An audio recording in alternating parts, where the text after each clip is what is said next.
So the other night I was praying in the Spirit, and the Lord showed me the scripture. And so I went ahead and I read it. And it says, "And you shall repeat them diligently to your sons and speak of them when you sit in your house, when you walk on the road, when you lie down, and when you get up." Now, I took that as a scripture where he wanted me to continue to speak the truth. He's been dealing with me about speaking things and speaking truth over stuff. And so I knew that he wanted me to speak truth at all times. Okay? When I'm sitting down, when I'm in the house, when I'm walking, when I'm driving, whatever I'm doing, he wants me to be speaking truth over the things in my life. But I wanted to do a little bit more of an in-depth research on the scripture and to kind of dig into a little bit. And I read the whole chapter of Deuteronomy 6, and it may do you well to read the whole thing, because I'm going to pick a few parts of it apart here and just speak on a little bit of it and show you how obedience is required in being diligent to it. Okay. And so the beginning here, it says, "And you shall repeat them diligently." Okay. So he's talking about repeating something. He's talking about words. He's talking about what you should be repeating diligently to your sons, obviously family, and speak of them when you're sitting in your house, when you're walking the road, and when you lie down, when you get up. Okay. So here's what I found in the Greek. "And you shall repeat them diligently." It's not one word. It's the whole section there in Greek. And in the Greek, it says actually teach. So it says in there that, "And you shall teach them diligently." Okay, so let's look at that here. It's an interesting, it says, "And you shall teach them diligently" is Greek 8150, and it's pronounced shanan. And it says a primitive root to point intensively, to pierce, figuratively, to inculcate, prick, sharpen, or teach diligently. Okay. And so if you read that, it says to point intensively. So it's talking about when you're teaching your children, when you're teaching and speaking diligently these words, it wants you to point intensively. It wants you to pierce something. Okay. Imagine somebody who's intently staring at you, or they're intently looking at you. They're piercing you. They're looking through you. They're looking upon you, right? They're pricking, they're sharpened, right? It's a very sharp, specific, pointed view. And so this is saying that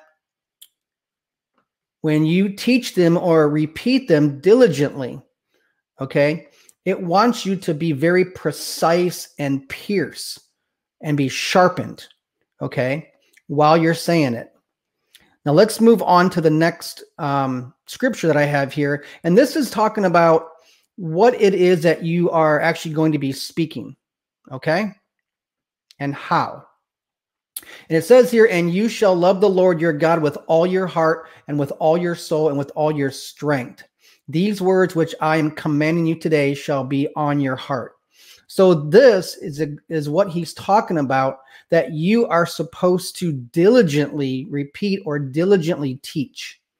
Okay, to love the Lord your God with all of your heart, soul, and strength. Okay, he's commanding this. This is a command from him. This is what Moses was speaking to the children of Israel. Okay, so this is not an option. This is not a good idea. This is him commanding that you love the Lord your God with all your heart, soul, and strength. And when you do that, you're to do it point intensively. You're supposed to be piercingly doing it, right?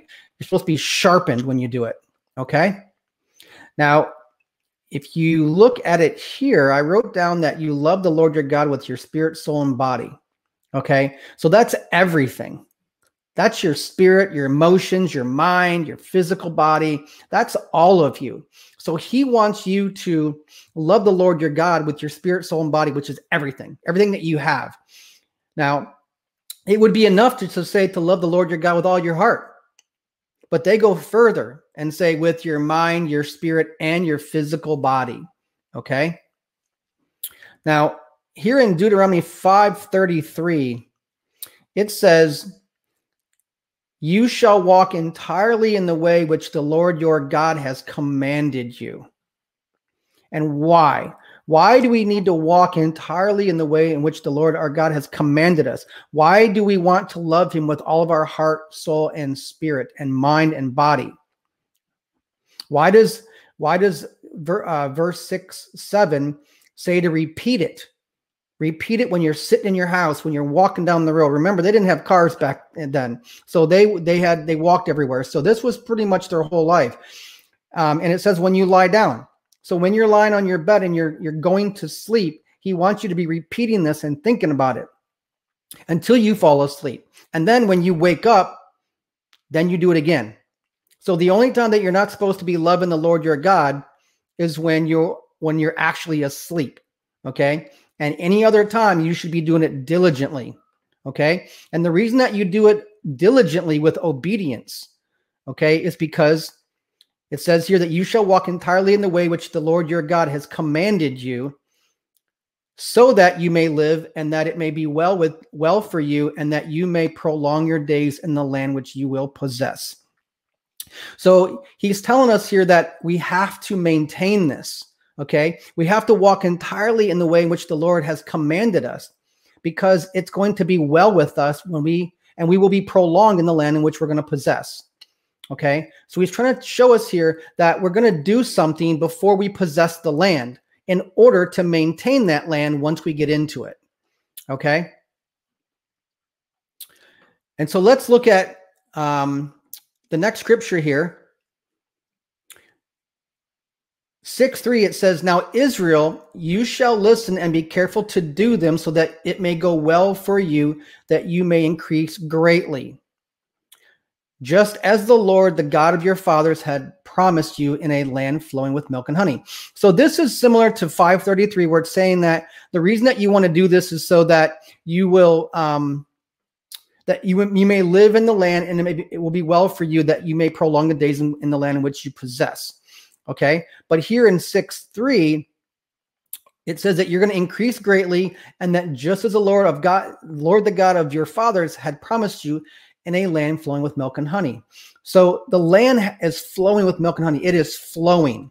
Okay, it's not stagnant. It's not a cup a day. It's not a gallon a day. It is consistently flowing with milk and honey.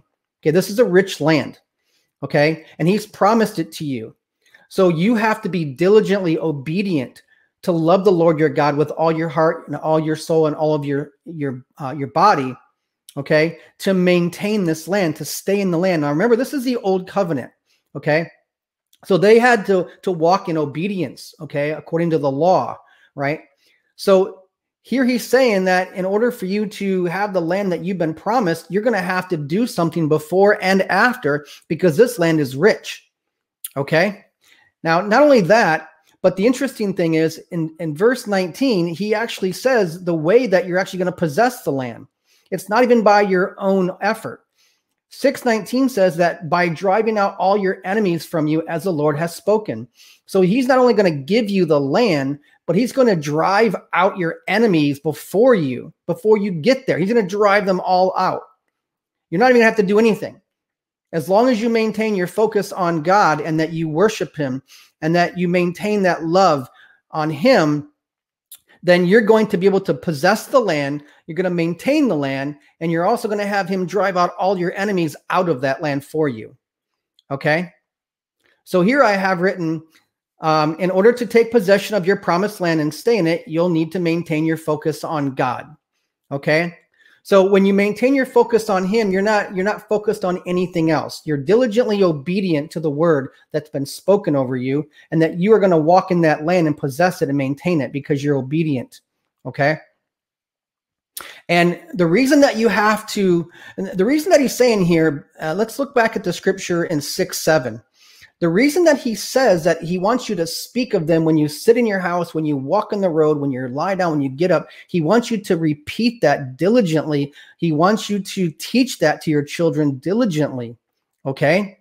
Because when you get into your promised land, here in verse 14, it says, you shall not follow other gods, any of the gods of the people who surround you.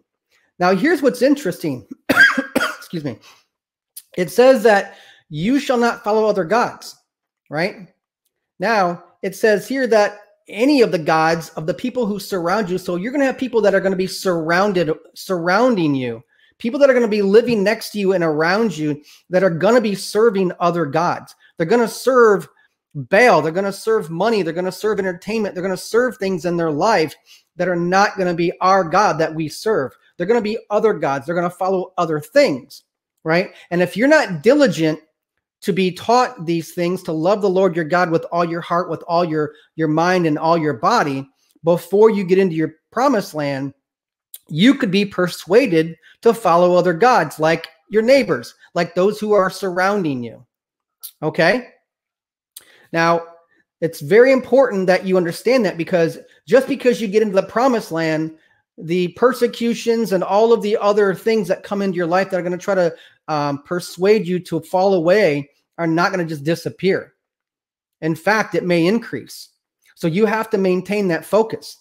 Okay. And if you don't maintain the focus, it says here in Deuteronomy 27, this is part of the curses that fell on them back in the Old Testament, in the Old Covenant. It said that cursed is the person who makes a carved image or cast metal image, an abomination to the Lord, the work of the hands of a craftsman, and sets it up in secret. So these are people who are creating idols. They were carving images out of wood and metal, and they were creating idols. And this is an abomination to the Lord, right? The work of his hands of a craftsman. These guys were craftsmen. They were experts at what they were doing. They created idols for people. And then these people went into secret, okay? And they worshiped these idols made out of wood and out of metal. Okay.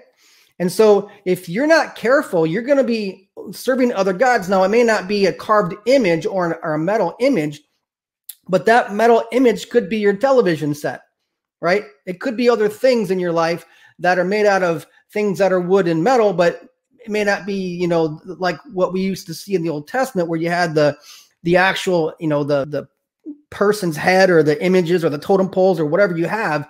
That might be an obvious God that they're worshiping, or things that they carried around. But this could be anything in our lives. It couldn't be just your time that you're giving up, right? That could be your God, that you're not serving God with your time because your time is spent somewhere else. Okay. So let's look at what we should be doing. Okay. So here in Colossians 3:2, it says to set your minds on the things that are above and not on the things that are on the earth. So here's where we want to focus our attention on God and to love our God with all of our heart, mind, spirit, soul, body. Because if we don't, we're going to be serving the things on this earth. Okay. Our minds will be set on the earthly things. And we don't want to worship the things of the earth, because here in verses Matthew 16:23, it says, but he turned and said to Peter, get behind me, Satan, you are a stumbling block to me, for you are not setting your mind on God's purpose, but men's. Okay. So here we see Peter has his mind set like a man, right? It may not be on an idol, but his mind was set on things that were not of God's. And Jesus actually called him out and called him Satan, because he had his mind set on things that were man's.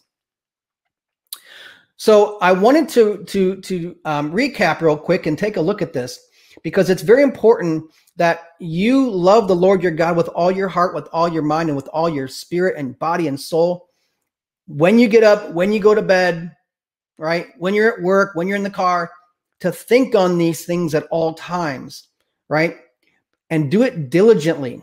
Be precise. Be point intensively, and let it pierce. Be piercing when you serve him, right? Be sharpened when you do this, okay? And when you do that, you will enter your promised land. And when you're in your promised land, you'll be able to maintain that, because you'll be able to maintain something that you've already been doing. If you wait until you get into your promised land to try to walk this out, right? You're going to, like I said, you could be persuaded by other gods, by other things, right? If you have if you are graduating college and you make $30,000 a year, and you get a degree in engineering and you make $80,000 a year, right? And then you decide, well, I'm going to start serving God now. Well, you're making all that extra money. You could be saying, well, I'm going to go buy this, go buy that, and go do this, and go do all these things now because I have extra money. and you could end up serving other gods. So let's focus on Christ. Let's focus on what's important, to love him with all of your heart, with all of your soul, and with all of your body. Okay? And maintain that diligent obedience so that you can maintain the promised land that you're going into. Okay? Well, thank you for your time. And if you have any questions or comments, put them down below, and I will definitely reach back out and answer them for you. Thanks, guys. God bless.